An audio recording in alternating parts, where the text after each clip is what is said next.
Good morning, good afternoon, a very warm welcome, everyone. My name is Axel Threlfall. I'm editor-at-large at Reuters, and I will be your moderator for the next hour for this webinar entitled, Can COP26 Live Up to the World's Expectations? It is a very big question, but we have some super panelists here to help us get through this. This webinar is hosted by the Al-Attiyah Foundation in partnership with Refinitiv, a London Stock Exchange Group business. Before I give a very brief context setting and introduce our panelists, a few housekeeping bits. Technical issues, click on the help button if you have technical issues. For questions, we would encourage you to send your questions through. Pop them in the Q&A box, and I'll do my best to get to as many of those as I can. I will be sending out a couple of polling questions throughout the panel just to gauge your own views, the audience views, so do participate in those if you can. And the recording of the session will be available using the same event link. A little bit of context, I'm sure you all know it very well indeed. Of course, all eyes on Glasgow at the beginning of November 2021, the 26th UN Climate Change Conference of the Parties. Expectations are, of course, high. Hopes that this two-week conference will call on all nations to end the use of polluting vehicles, decarbonize the energy system, abandon coal power, stop deforestation, all in the pursuit, of course, of limiting global warming to 1.5 degrees. Alok Sharma, the president of COP26 here in the UK, has said openly he wants this COP to be the one that consigns coal power to history. A big question, will that happen, given the intransigence, I think, of some nations following the last G20 meeting. John Kerry in the US has called this meeting a pivotal one, the last best chance to get this done, he said. And Boris Johnson said this must be a summit of agreement, of action, of deeds. Lots and lots on the table. Carbon pricing, of course, a much discussed policy instrument on the road to decarbonisation. Article 6 of the Paris Agreement, one of the most complex concepts of the Accord, will also clearly be featuring high, and we'll discuss that today during this seminar. What can we expect from the summit? Will we see clear targets for decarbonisation? What new policies and commitments can the industry, the energy industry, expect from COP26? These are the questions we'll be answering over the next hour. Let me introduce our speakers. Lisa Jacobson is president of the Business Council for Sustainable Energy. Simon Henry is director of global market development at the International Emissions Trading Association. Robin Ricks is chief policy and markets officer at Vera. And Andrew Wilson is Global Policy Director and Permanent Observer to the UN at the International Chamber of Commerce. A very warm welcome to all of you. Before we jump into our discussion, I want to give the floor to Lisa Jacobson for a short presentation. Lisa, hopefully you can hear me okay. The floor is yours. Thank you very much. And it's really a pleasure to be here with all of you. And I really commend the organizers for putting together a very important discussion.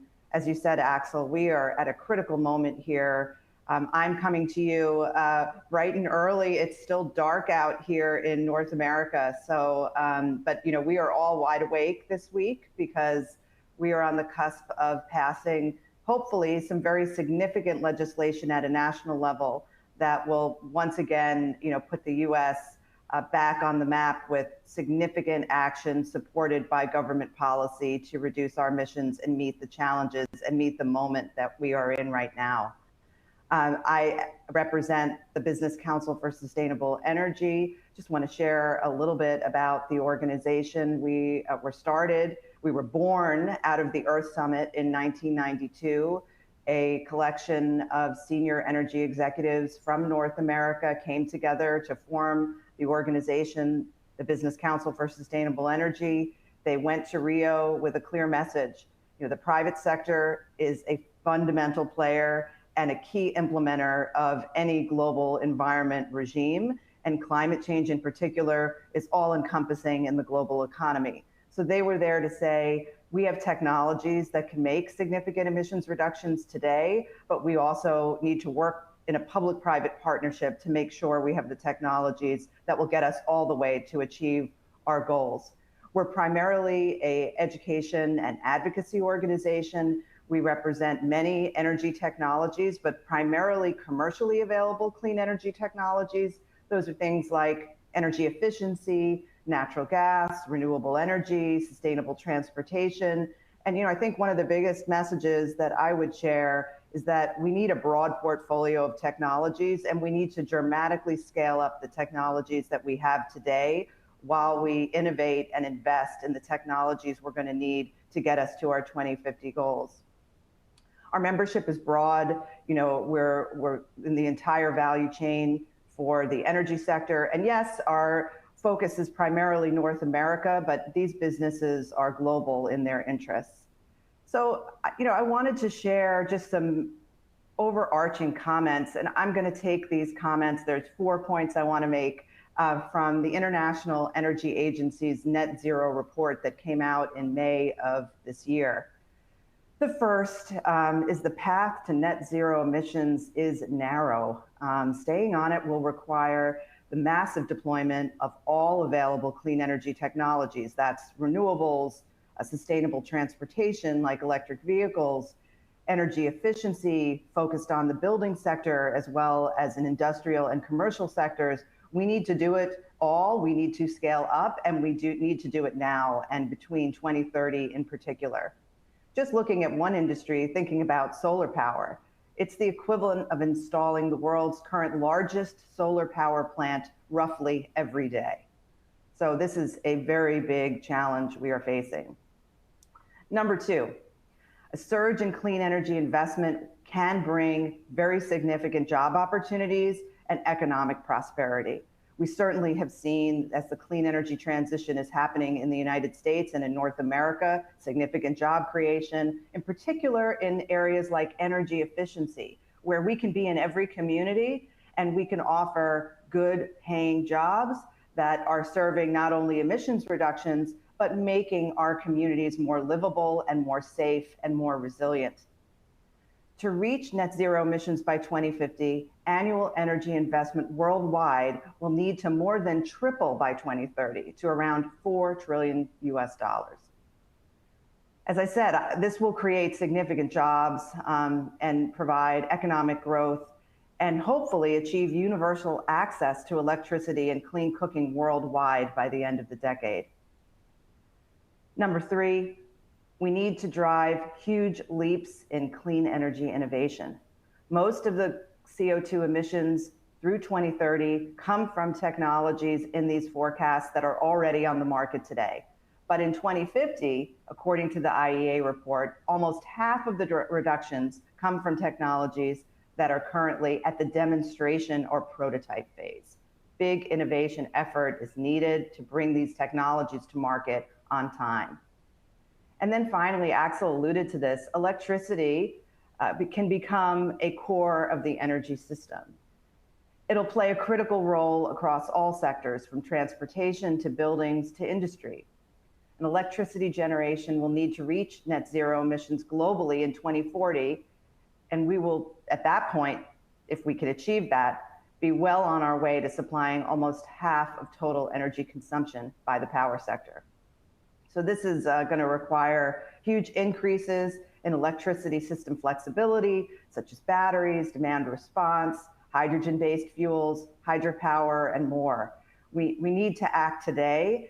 And certainly my organization is working across the world, but in particular in the United States, to get the right policy frameworks that will send that market signal of the acceleration that's needed in clean energy investment. So I have just a few slides to share with you. The Business Council for Sustainable Energy partners with Bloomberg New Energy Finance on a North American and US Sustainable Energy in America fact book, where we're looking at the transition in detail in our own country to see not only what the markets are doing, but also what policy trends are there. But they recently released their 2021 New Energy Outlook, and I just thought looking at their different scenarios was useful because, again, it just echoes we need all technologies and we need to move very, very fast. And also it shows that, we have the opportunity, but the opportunity could slip. So we really need to have that urgency. And as I said, we need to meet this moment.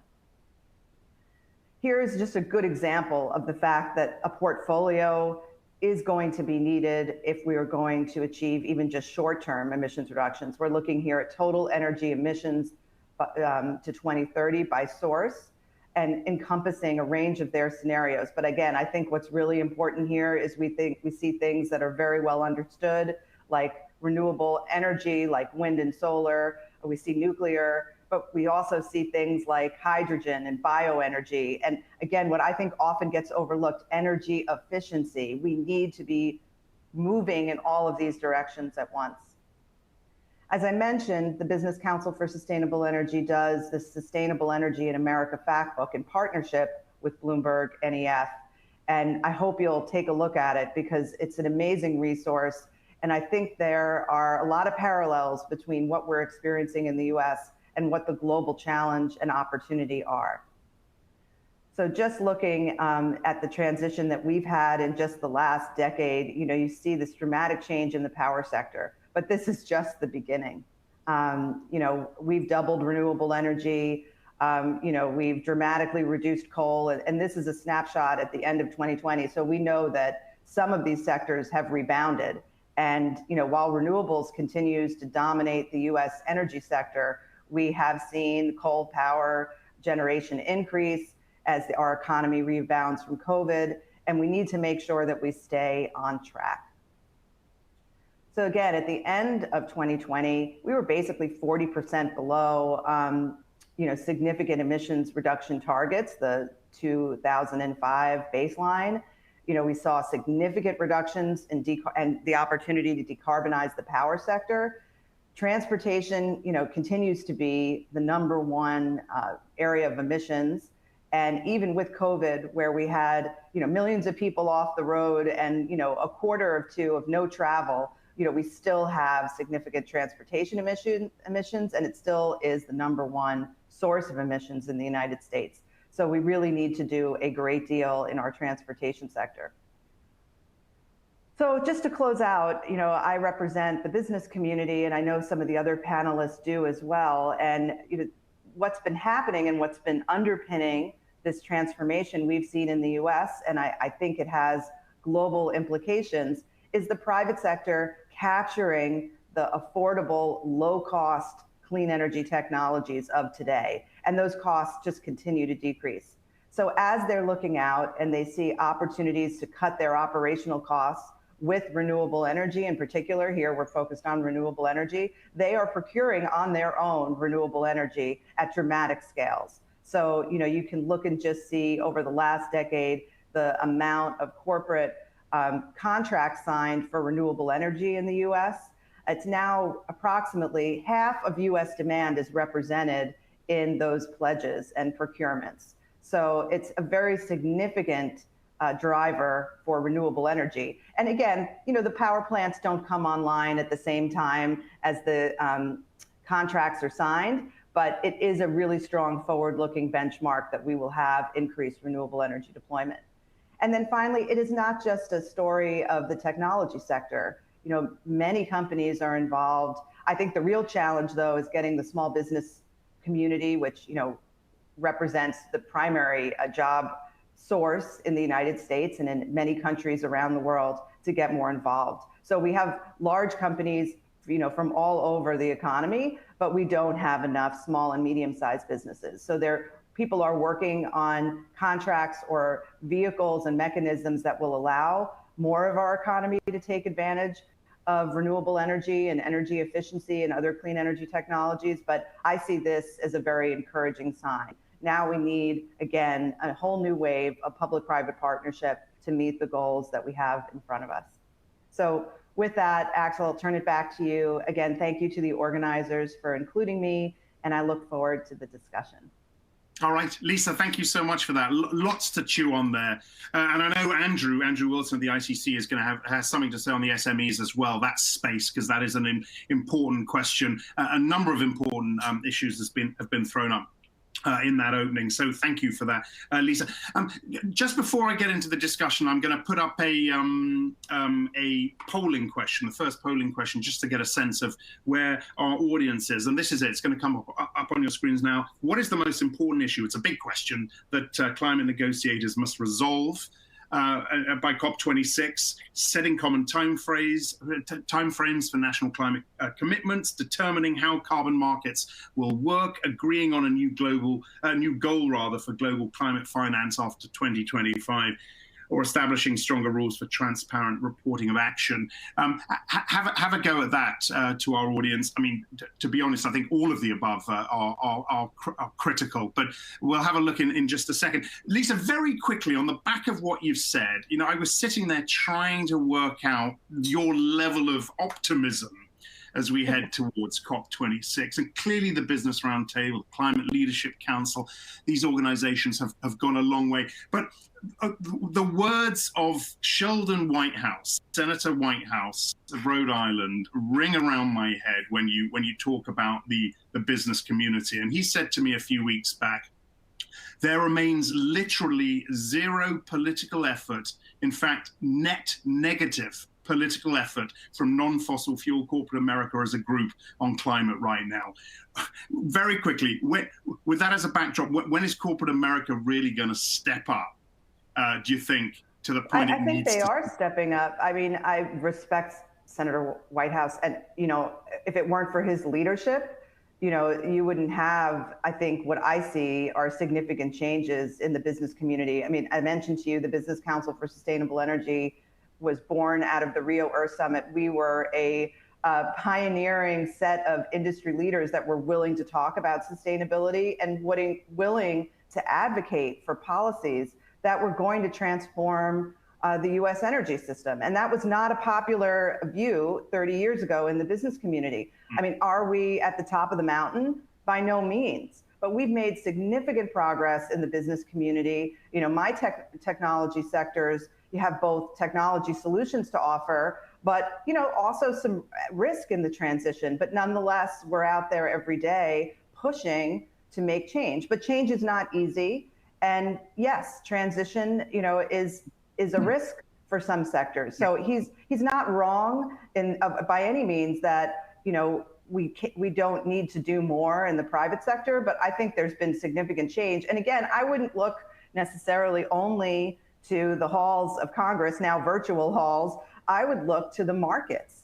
I can show you through the data the power of the private sector. And these are all types of industries, some that use significant amount of carbon intensive fuels and resources, and others that do not. But clean energy, energy efficiency, renewable energy, clean generation are cheap now.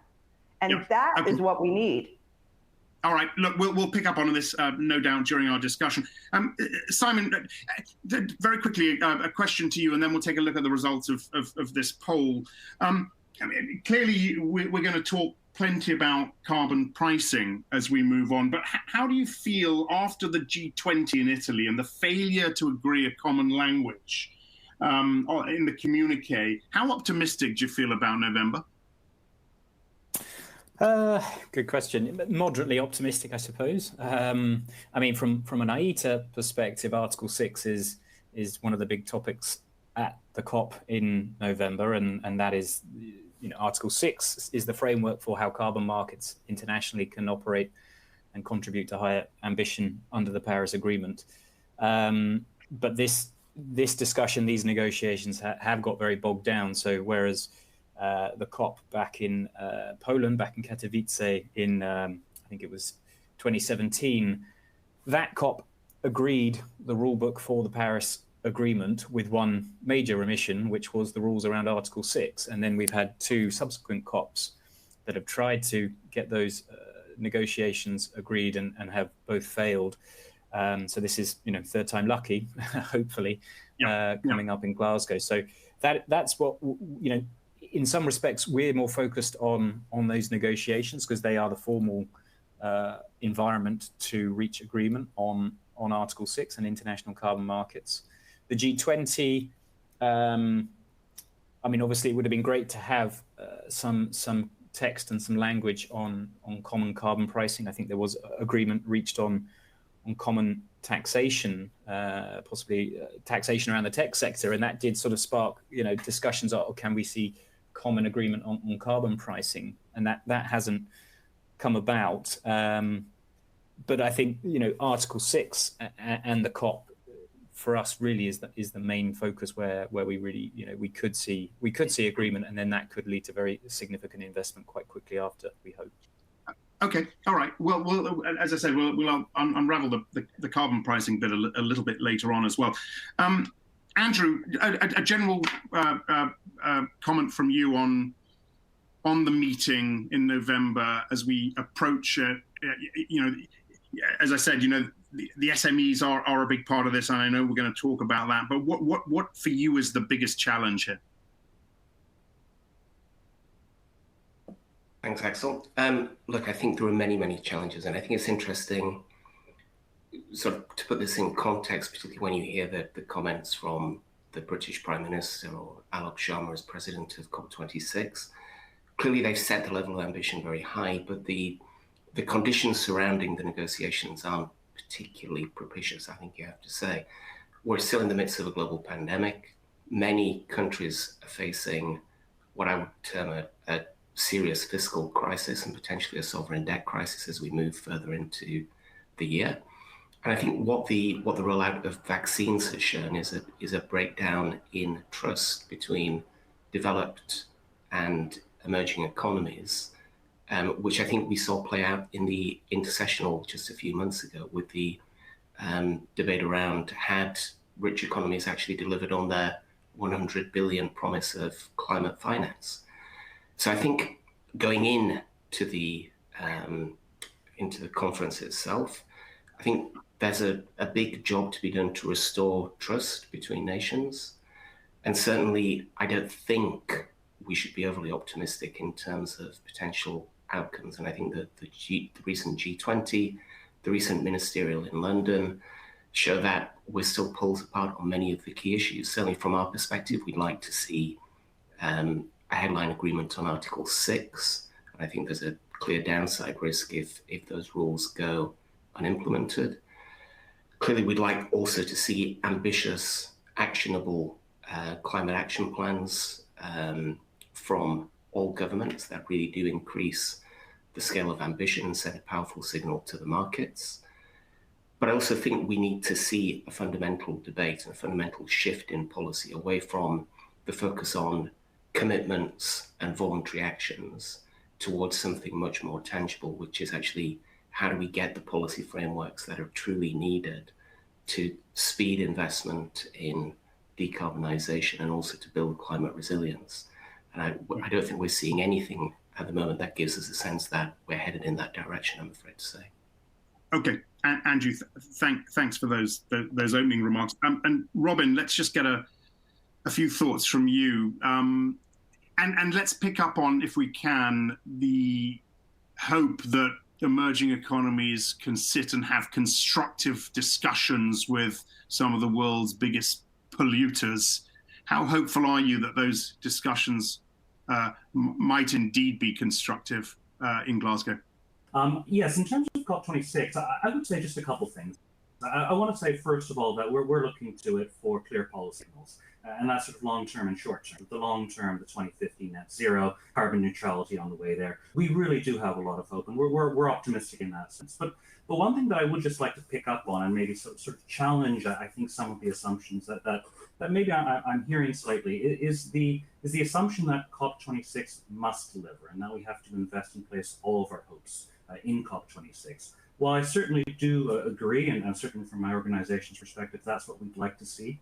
What we are seeing right now is that whether it's companies or corporates around the world are working extremely constructively with partners within developing countries, and picking up on your question, under existing frameworks, under existing policy measures, under existing carbon crediting programs, which are really driving development and which are actually identifying and implementing mitigation opportunities right now.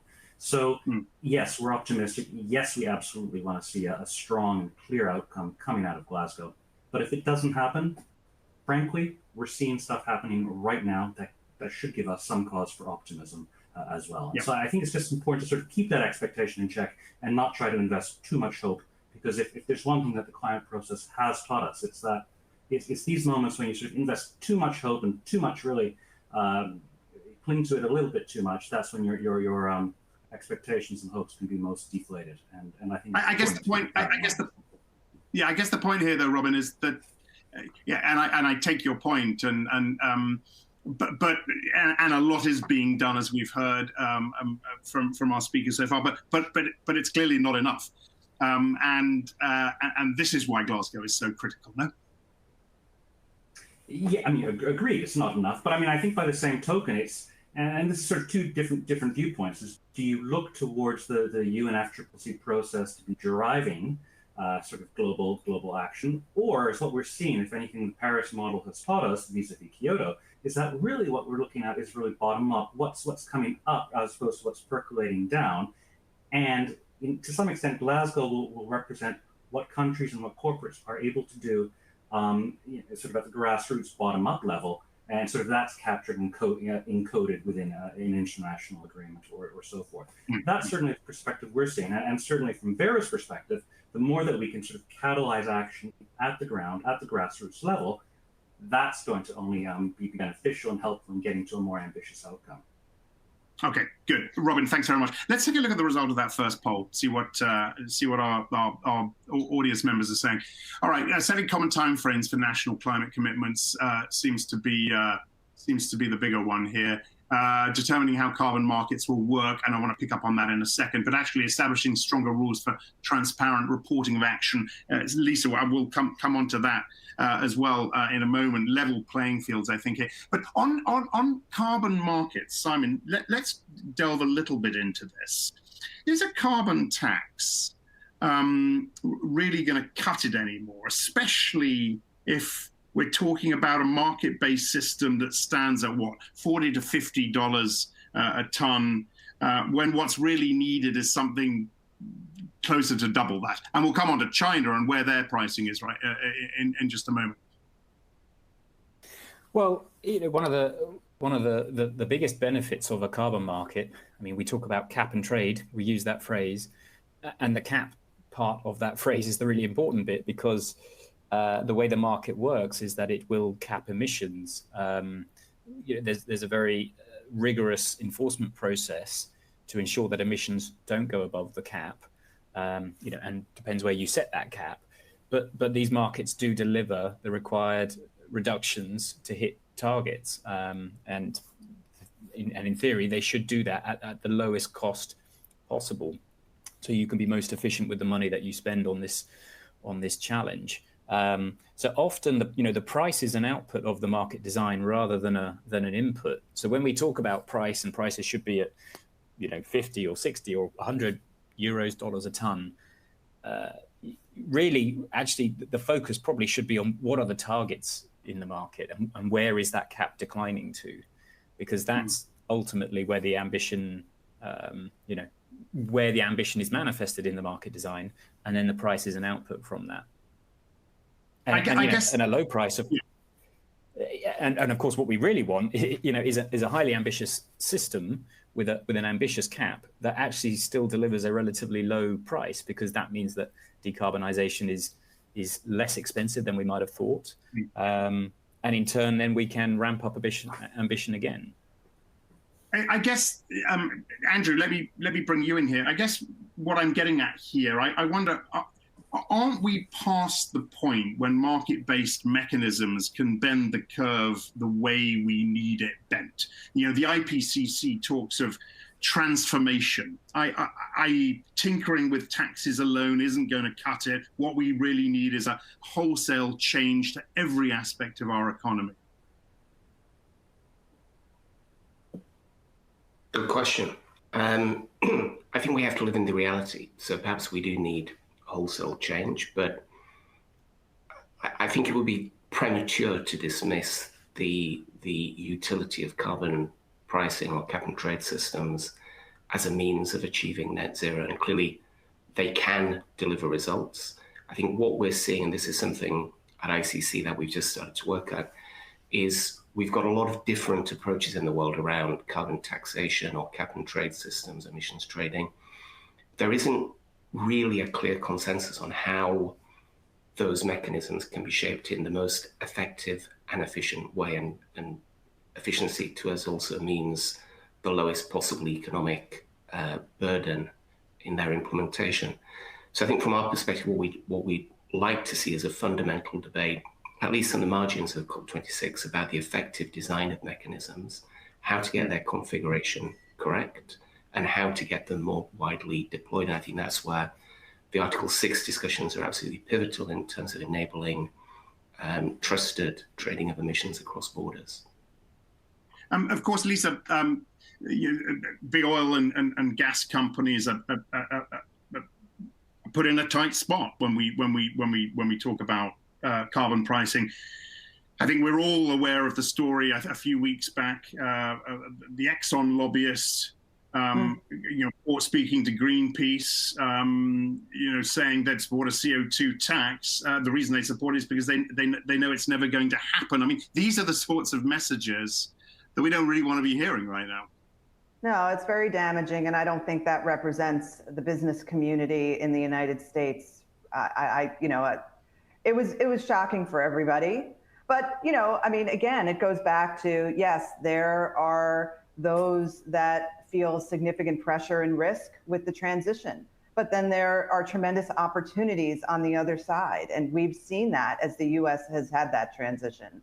But, just back to the other question, yes, I think I really appreciate the comments made about, yes, the moment that we are in at Glasgow is going to be very significant, but it's what's happening on the ground that is happening every single day with regard to investment and making the transformation that we need to make. That is what is important. That is a milestone of political and global significance. And I don't think we're going to let the world down, but the meeting itself is not going to be the transformation. The transformation is happening at the individual community level. And that's where we need to be focused, really, is just on the ground. And it has to be affordable and durable.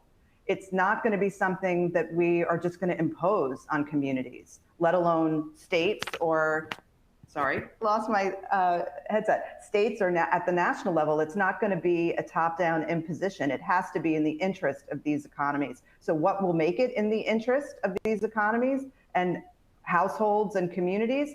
Affordable, clean, reliable power. And, I think we can do this, but we're going to need everybody. But then again, market-based mechanisms, whether we're talking about cap and trade programs or other financial mechanisms, are critical. We need economy-wide price signals to complement any other policy mechanisms we put in place. We need to leverage private sector investment in the tens of trillions of dollars year after year. And we need market signals. Market-based mechanisms deliver that. So I agree with the other panelists. Making progress on Article 6 is critical. And if it doesn't happen in Glasgow, but I'm hopeful that it will happen soon after. But again, it's what's happening at the community level that is going to be the signal of change.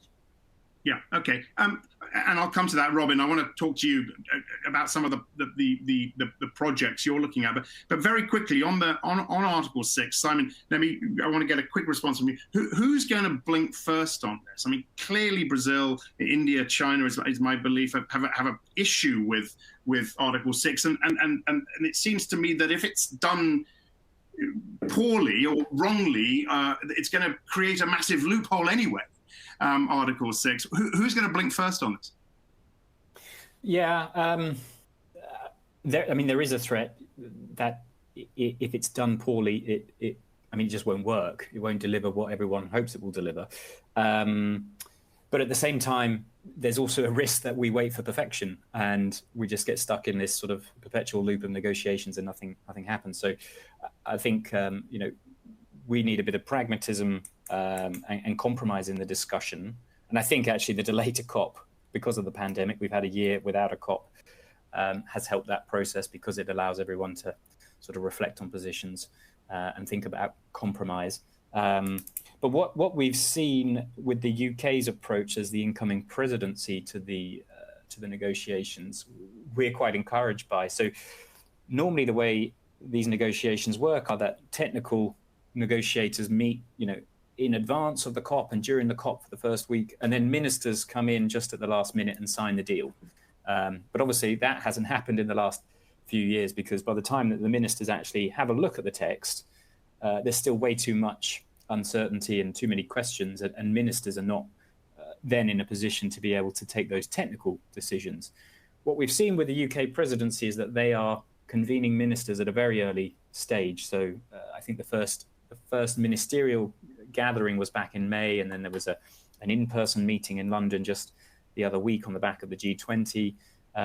So the UK is really trying to push this onto the radars of ministers at a very early stage, so that they get comfortable with the sort of decision they may have to take in November in Glasgow. So we're hoping that is a successful process, and leads to the sort of compromise that we'll need to see. Okay, Robin, back to Lisa's point here, and this important point of what's happening on the ground.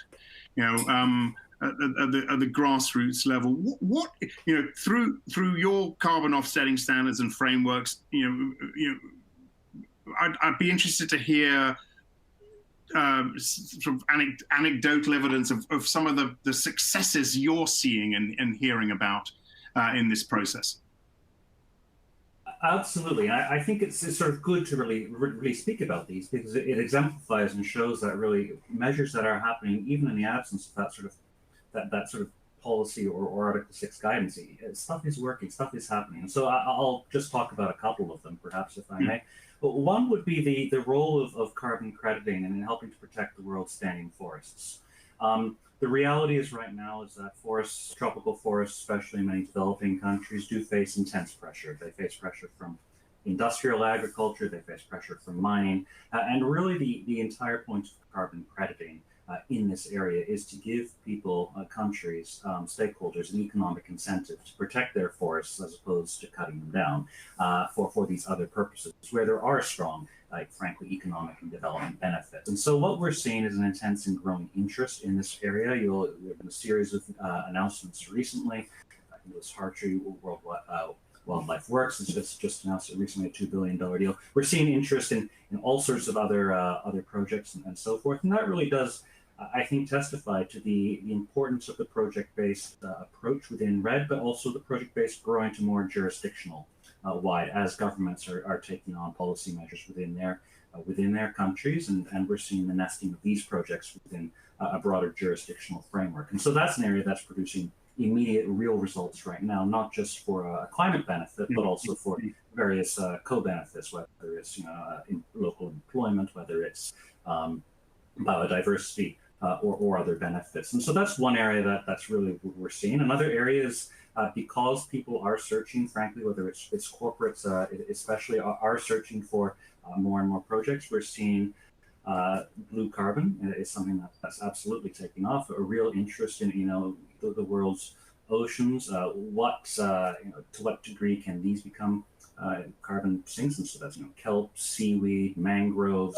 But we're seeing a real sort of proliferation in that area. CCUS, so carbon capture, utilization, and storage, is another area where we're seeing a lot of growth right now.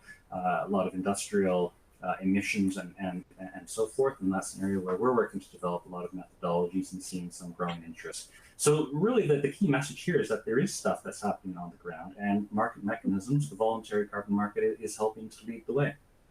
Okay, very good, Robin. Thank you. Andrew, I'd be interested to hear briefly, if we could, the work you've been doing with SMEs. I mean, Lisa mentioned SMEs earlier, and the important work in helping SMEs transition to net zero.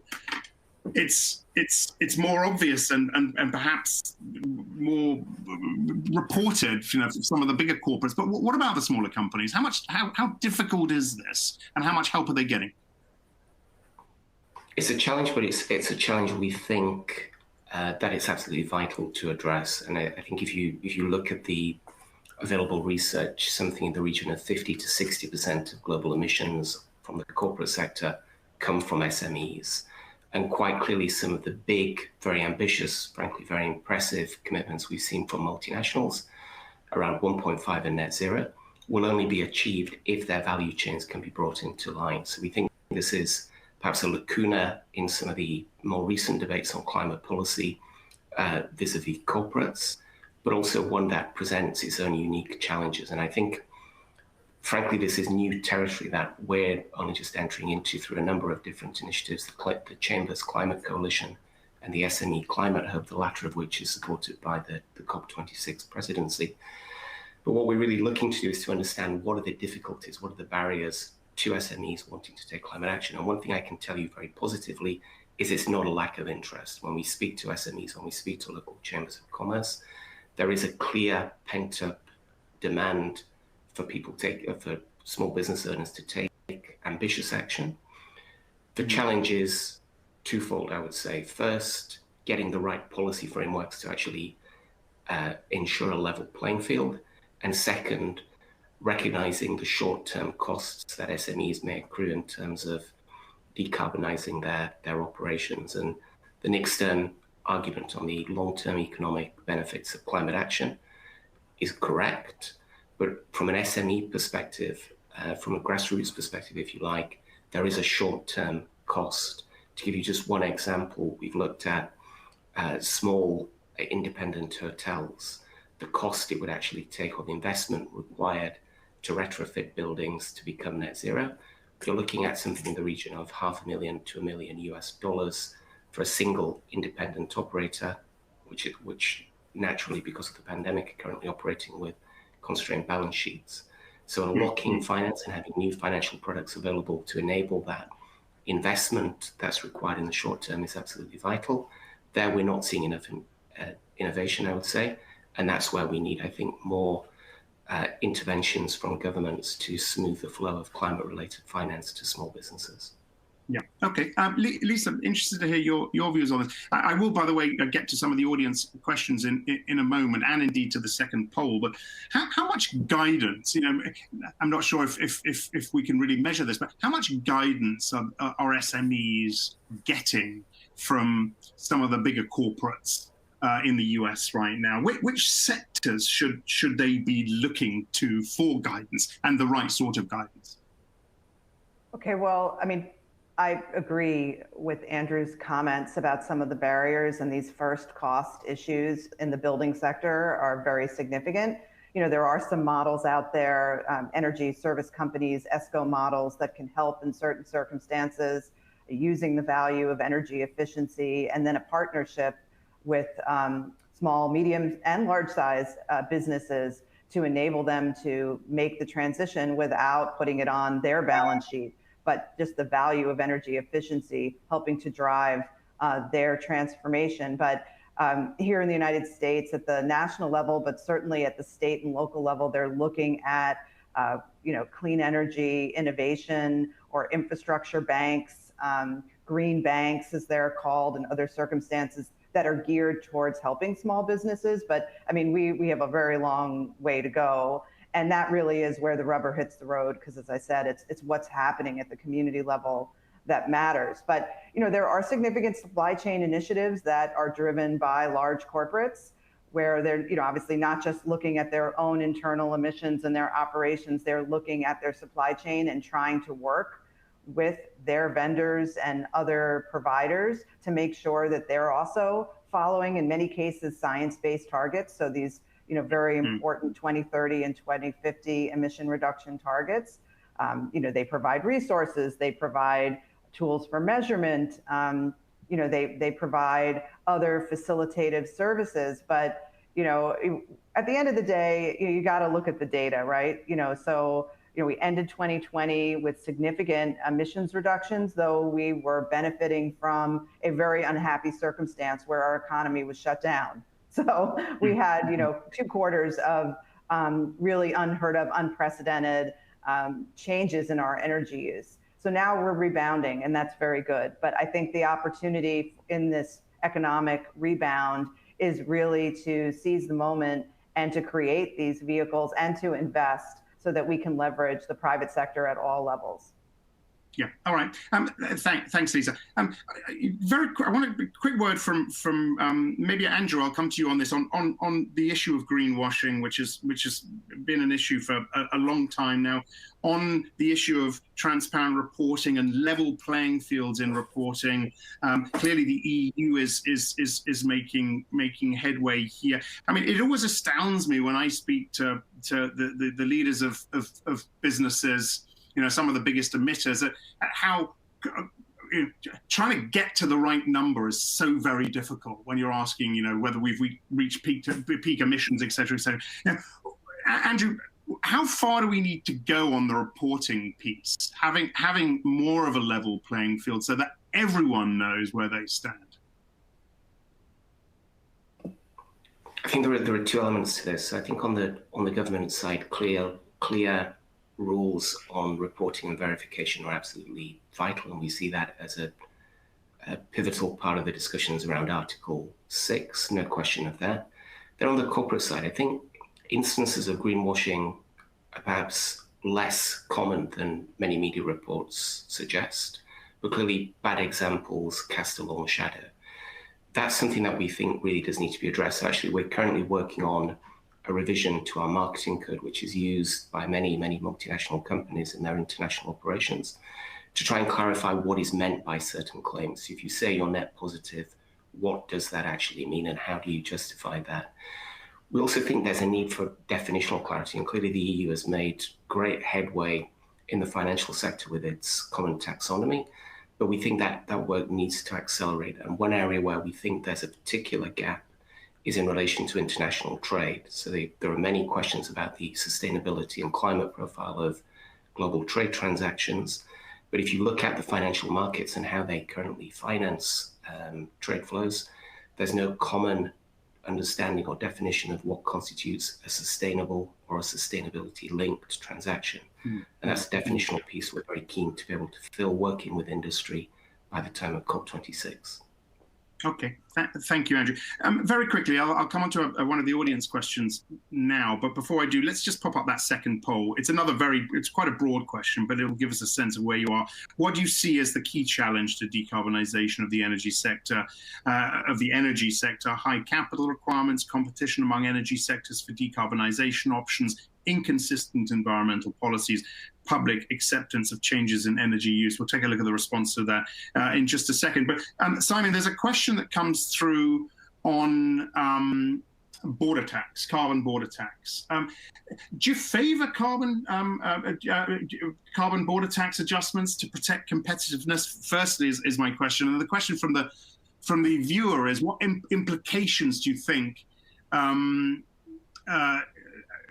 we will see, and concerns raised by many already, including the US, China, and some emerging markets, on the EU's carbon border tax, and to what extent is this going to be discussed in Glasgow, Simon?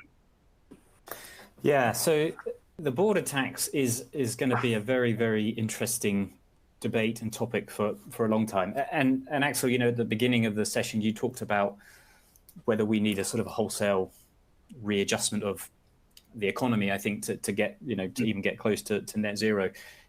I think the border tax, it's not that wholesale readjustment on its own, but it puts us on the path. I think it really will be a huge development that will filter out across, not far beyond the EU's borders, because it takes the issue of climate change from being essentially a domestic EU policy into a global trade and geopolitical topic. So I think it will have very big implications. The EU in the past did attempt to sort of extend its carbon pricing regime beyond its borders back in 2012, when it tried to apply carbon pricing to aviation emissions to any flight coming into and the entirety of the flight coming into EU airspace, and that resulted in a very sort of politically damaging process where there were threats of retaliation from the US and China and Canada and India, and threats of planes being impounded and all sorts of things like that, and eventually the EU backed down from their attempts. So essentially this is almost a second go at trying to extend carbon pricing beyond the EU's borders. But I think this time, I think the EU is far more emboldened than it was 9 years ago, because of the global trade landscape that we find ourselves in. And I think just the priority of climate change has just risen so much higher. One of the criticisms of this carbon border adjustment is that it will damage global trade. But look at what climate change is doing to global trade today. Just in the last month, we've had devastating wildfires, floods, unprecedented heat waves in parts of North America. All of these things cause huge damage and threats to global trade. So we're at the stage where it's sort of, we might lose 1% of GDP or something like that through a carbon border adjustment mechanism, but we're going to lose far more through climate change. So, let's do something slightly revolutionary. And there's two outcomes, I think, from where this could go politically. One is a sort of a return to what we saw in 2012, where we just see arguments and division amongst trading partners. What we hope within IETA is actually it's more of a carrot than a stick. So the way that the border adjustment will work is that if you have an equivalent carbon pricing system in a trading country, you won't pay that. So say if China had the same sort of carbon price as we have in Europe, there would be no border adjustment mechanism, because you're then operating on a level playing field. So it could act as a very big carrot for countries to sort of follow the EU's equivalent, ambition, and then that would remove these adjustments at the border. So that's where we hope it will go. Okay, great, Simon. Thank you. Let's get a quick look at the results of this poll. If we could pull that up. There you go. High capital requirements at 27%. We're pretty even here. Public acceptance of changes in energy use and competition among energy sectors for decarbonisation options. Okay, I don't think any great surprises there. Look, I want to. We've only got a few minutes left, and I want to come back to the whole. Where do we stand? Where might we stand after Glasgow? And indeed, focus on regions like the Middle East, the big oil and gas producers, the fossil fuel producers. How much, Lisa, how much more pressure might there be on the fossil fuel producing nations and the corporates there post-Glasgow? How much could change for those companies, do you think, in reality? Well, I mean, I'm looking out over the next couple of weeks where we're expecting, you mentioned the Intergovernmental Panel on Climate Change. We're expecting yet again another very stark and scary assessment of where we are. And I just go back to the last comments. I mean, there's going to be global pressure like we've never seen as we end 2021 in a global pandemic where every part of the world is suffering from the impacts of climate change.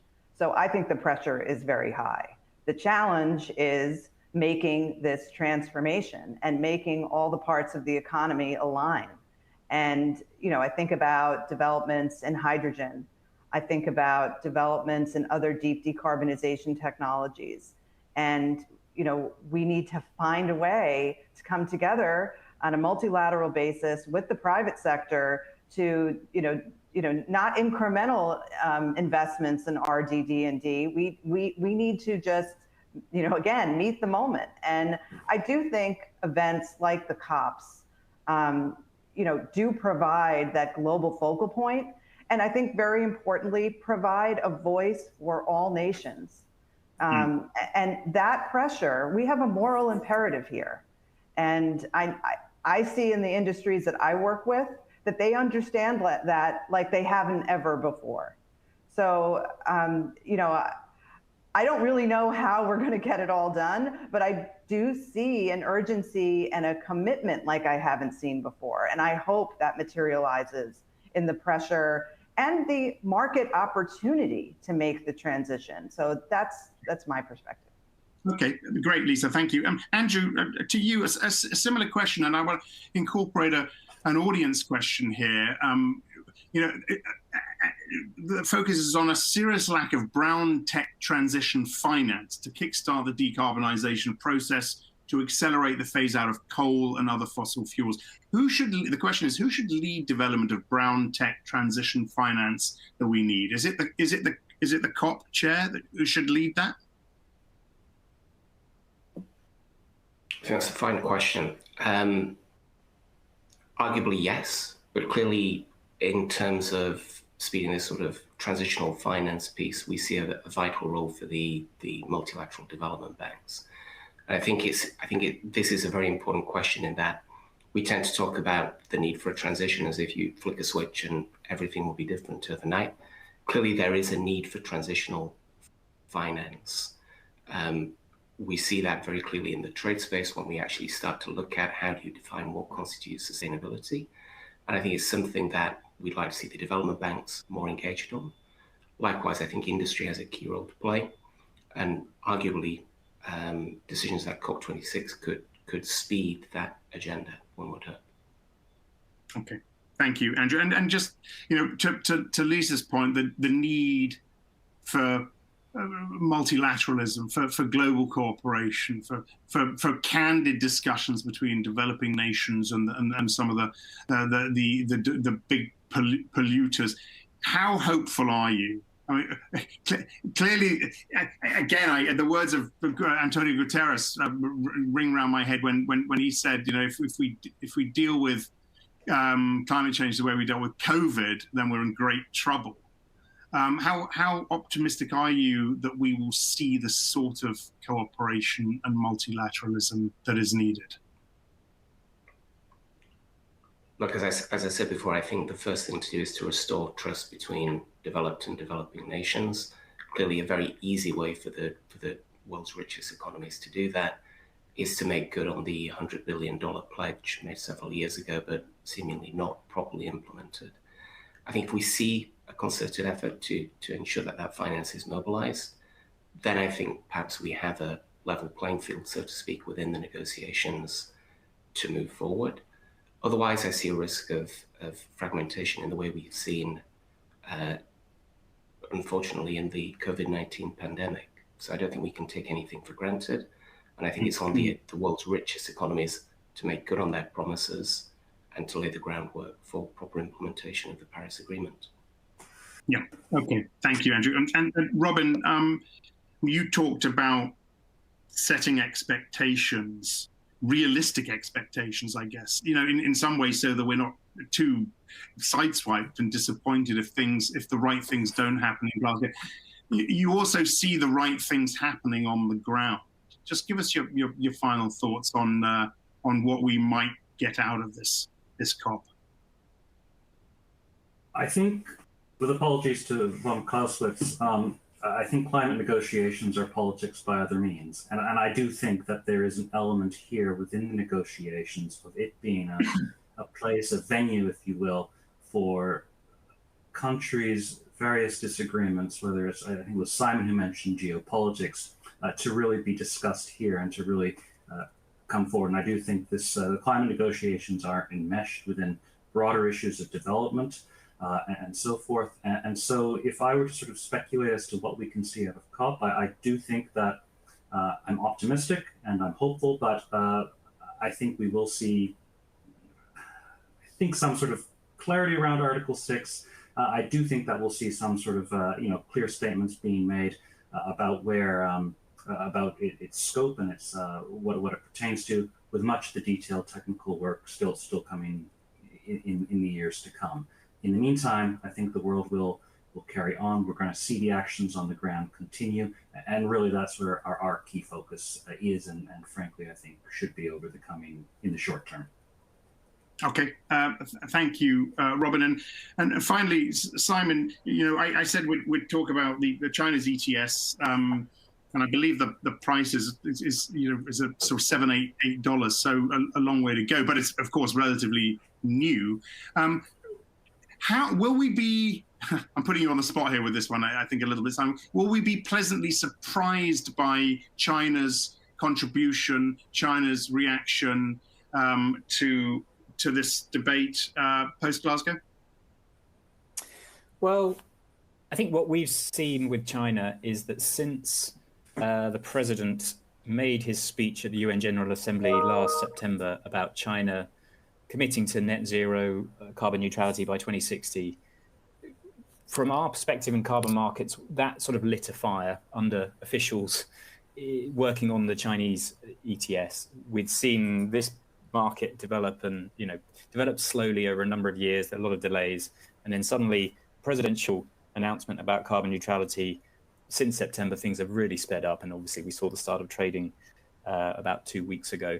So I think we are seeing a bit of a change, or an acceleration in ambition from China because of that UN General Assembly speech. And I mean, China has the biggest challenge of any country because it's the biggest emitter, but it also has unbelievable resources to deploy to this challenge. So there's a huge opportunity there as well. So I would say I'm going to be optimistic because the last 8 months or so, we've seen great progress, certainly around carbon markets, and hopefully that progress continues, given now that it has presidential oversight or a mandate from the very top of the Chinese leadership. Okay, great. So, and actually, Lisa, I'm going to ask you one final question related to that, and that is, what we're going to hear, or what you think we'll hear from the very top in the US, from the Biden administration. Well, first, let me ask you, what indications do we have from that administration that it's going to support a carbon price? Because I'm not sure if we've heard anything in particular. Secondly, are you going to be relieved, happy with what we get from this administration after Glasgow? Well, I mean, I think they've said it themselves. I mean, they, on day one, rejoined the Paris Agreement.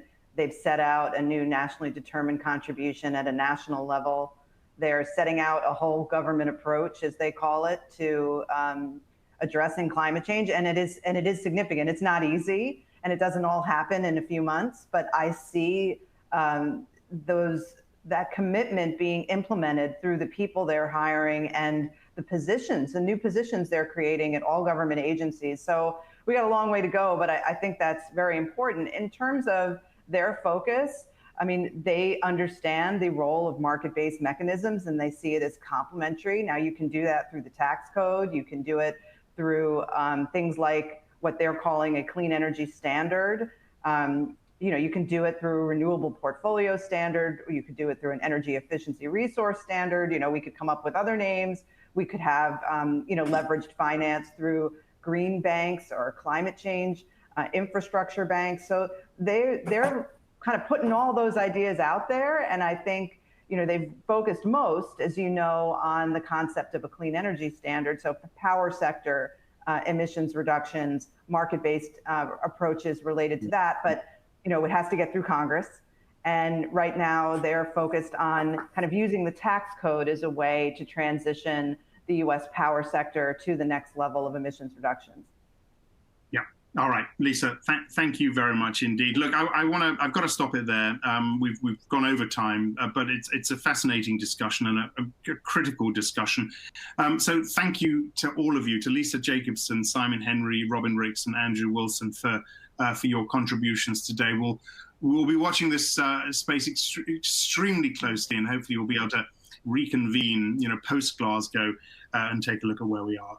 So thank you to the speakers. Thank you to everyone for attending this webinar, again, supported by the Al-Attiyah Foundation in partnership with Refinitiv. I'm Axel Threlfall at Reuters. We'll see you again soon.